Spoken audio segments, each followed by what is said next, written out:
Ya, pemirsa, menjaga kebugaran sepertinya ini sudah menjadi gaya hidup bagi warga kota-kota besar seperti Jakarta misalnya. Namun bagaimana jika olahraga ini dilakukan saat kita berpuasa? Kita simak informasinya berikut ini.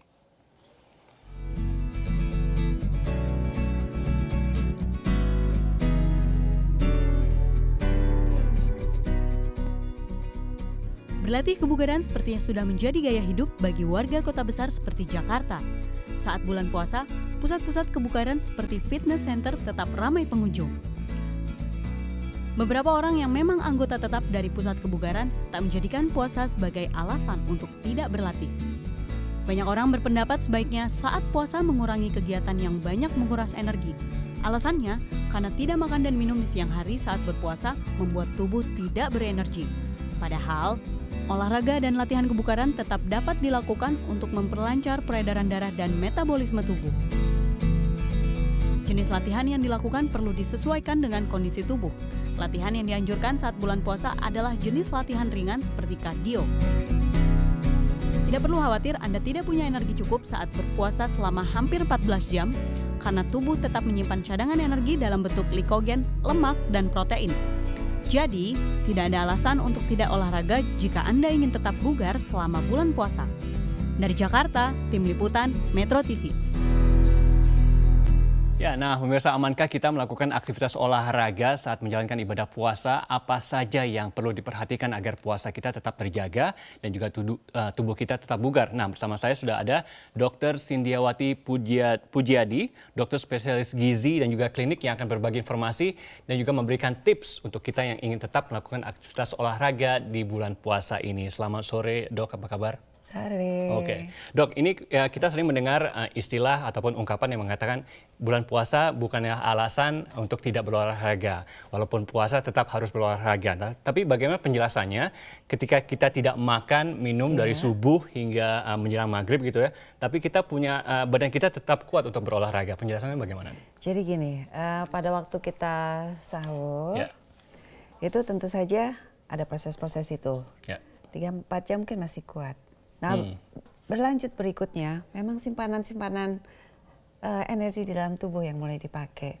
Mulai dari glikogen hati, terus protein mulai dipecah, terus lemak udah mulai dipecah. Itu semua untuk menjadi tenaga untuk kita berolahraga. Makanya kita masih tetap bisa melakukan berolahraga karena masih ada cadangan-cadangan di situ.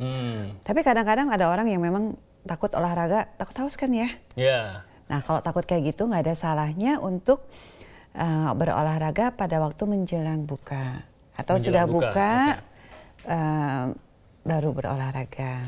Jadi haus udah bisa minum. Oke, tadi dokter bilang masih ada simpanan energi atau sisa-sisa makanan yang disimpan saat makan sahur. Berarti pemilihan makanannya pun sebenarnya harus tepat juga agar ketika kita berolahraga badan kita tetap terjaga, tetap bugar, tetap sehat. Nah, makanannya pilihannya apa nih? Waktu sahur misalnya atau waktu buka, apa saja yang baik? Sebenarnya nggak hanya untuk dari sahur aja, mungkin dari proses-proses sebelumnya itu udah mulai tersimpan dalam badan. Jadi gini, kalau misalnya kita sahur, supaya makanan itu tersimpan lama di dalam lambung, nggak ada salahnya kita untuk memilih makanan-makanan yang mengandung, misalnya kalau untuk karbohidrat kompleks. Karbohidrat kompleks, Misalnya roti gandum, havermut, terus beras merah. Beras merah, Ya, terus didukung sama sayur-sayuran dan buah-buahan. Itu yang suka lupa kan kalau di sahur.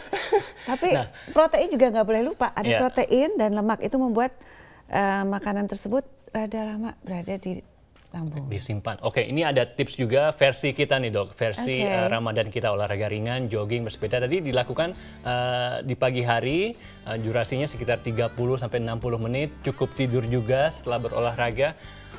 Dan berikutnya ini ada, mungkin tadi dijelaskan, manfaat berolahraga saat berpuasa bagi kesehatan tentunya baik bagi jantung, hati, juga ya peredaran darah juga. Tapi bagaimana dengan suplemen ataupun vitamin, Dok?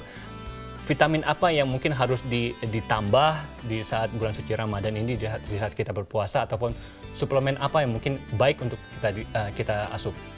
Jadi gini, kalau makanan kita cukup lengkap, mengandung semua zat gizi, misalnya dari karbohidrat, protein, lemak, sayur, buah, tentu saja kita tidak membutuhkan tambahan suplemen. Oke. Tapi kadang-kadang memang suka nggak lengkap.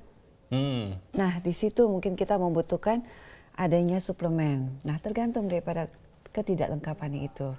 Jadi suplemennya disesuaikan dengan apa yang tidak cukup. Kebutuhan, oke.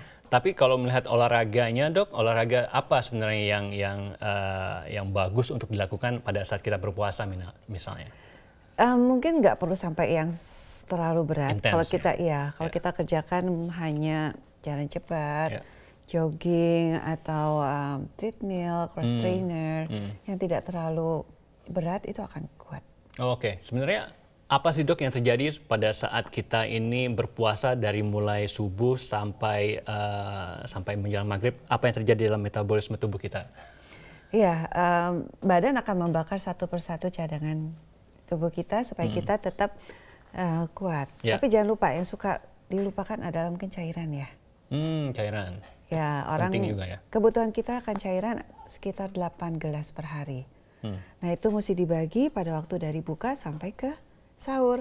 Dan sering orang buka, habis itu sahur bablas.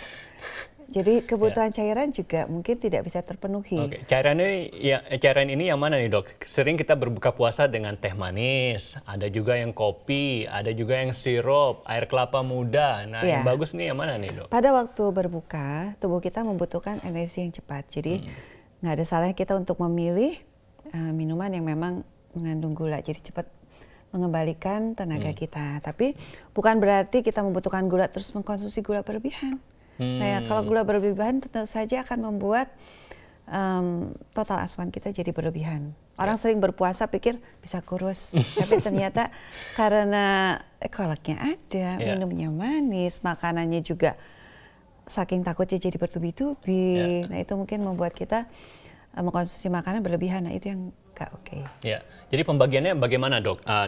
Di saat berbuka puasa harusnya apa yang harus diasup, dimakan gitu, dan kalau untuk sahur bagaimana, apa saja menu pilihannya yang baik? Jadi kalau misalnya pada waktu buka, untuk yang tadi saya bilang mungkin yang mengandung gula atau kurma itu juga oke. Atau jus buah itu juga boleh. Tapi jangan yang berlebihan mengkonsumsi yang manis-manis. Ya, habis itu bisa kasih waktu dulu sebentar, mulailah kita mengkonsumsi makanan yang lengkap. Tetap ada sumber karbohidrat, sumber protein, sumber lemak, sayur dan buah. Tapi sering kita pada waktu buka kalap. Jadi segala macam makanan dikonsumsi. Istilahnya balas dendam ya, Dok? Dan mungkin dipilih kue-kue, sedangkan yang kita butuhkan adalah mungkin sumber-sumber karbohidrat, protein, lemak itu. Kalau kita konsumsinya kue, mungkin basically yang masuk hanya gula atau lemak di situ. Dan itu yang membuat kita akhirnya kelebihan konsumsi makanan lebih dari yang kita butuhkan. Bagaimana dengan waktu istirahat, Dok? Berapa idealnya waktu istirahat? Apakah di siang hari juga seharusnya kita tidur juga, istirahat juga, dan berapa lama biasanya waktu istirahat? Mungkin kalau bisa beristirahat sekitar 6-8 jam itu akan sudah cukup. Tapi kalau misalnya nggak nyampe, bisa aja kita beristirahat di waktu siang tapi dengan kualitas yang maksimal. Jadi benar-benar tidur yang benar tidur. Mungkin terakhir, Dok, tipsnya bagi masyarakat yang ingin tetap bugar, tetap sehat, walaupun menjalankan ibadah puasa. Ya, jadi jangan lupa sahur. Jangan lupa sahur, itu paling penting ya? Itu paling penting karena banyak kan orang malas bangun terus lewatin sahur, sedangkan itu merupakan tenaga kita untuk menjalani puasa tersebut. Dan sahur itu juga sebaiknya lengkap. Mengandung sumber zat gizi dari karbohidrat, protein, lemak, vitamin, mineral. Jadi sayur, buah kalau bisa terpenuhi. Cairan jangan lupa. Mungkin bisa dihindari kopi atau teh pada waktu sahur supaya jangan kita dehidrasi karena bersifat diuretik. Yang berat tuh nasi putih, Dokter. Tadi dokter bilang beras merah nggak apa-apa. Kalau bisa. Nasi putih kan kalau bukan pengen nasi putih, ya? bisa dikombinasi sama sayur yang banyak. Nasinya sedikit tapi sayurnya banyak. Iya, itu akan membuat penyerapannya juga lebih lambat. Kadang saya juga memilih lemak baik, misalnya dari zaitun atau canola. Itu lemak bagus yang akan membuat makanan tersebut juga lumayan lama ada di lambung. Ya, dan pada waktu berbuka pilihlah makanan-makanan yang memang kita butuhkan. Jadi jangan asal memilih juga hanya memilih misalnya kue-kue atau yang manis-manis saja, tapi cobalah dengan gizi yang lebih lengkap. Oke, itu tips tadi itu dari makanan. Dari makanan. Nah, kalau dari olahraga, cobalah tetap melakukan olahraga untuk menjaga kebugaran kita. Kalau tadi mau dilakukan pada waktu pagi karena kita baru sahur, bisa-bisa saja. Atau dilakukan menjelang buka atau sudah buka. Jadi kalau misalnya pada orang yang takut haus, nggak lama dia udah bisa minum. Baik, terima kasih Dr. Cindy Pujiati atas analisa pagi ini juga sudah berbagi bersama kami. Terima kasih atas tipsnya. Dan sekarang pemirsa kita akan jeda dulu. Nanti setelah jeda kami akan kembali dengan informasi seperti apa suasana bulan Ramadan di mancanegara. Saya akan kembali dengan informasi selengkapnya sesaat lagi. Tetaplah bersama kami.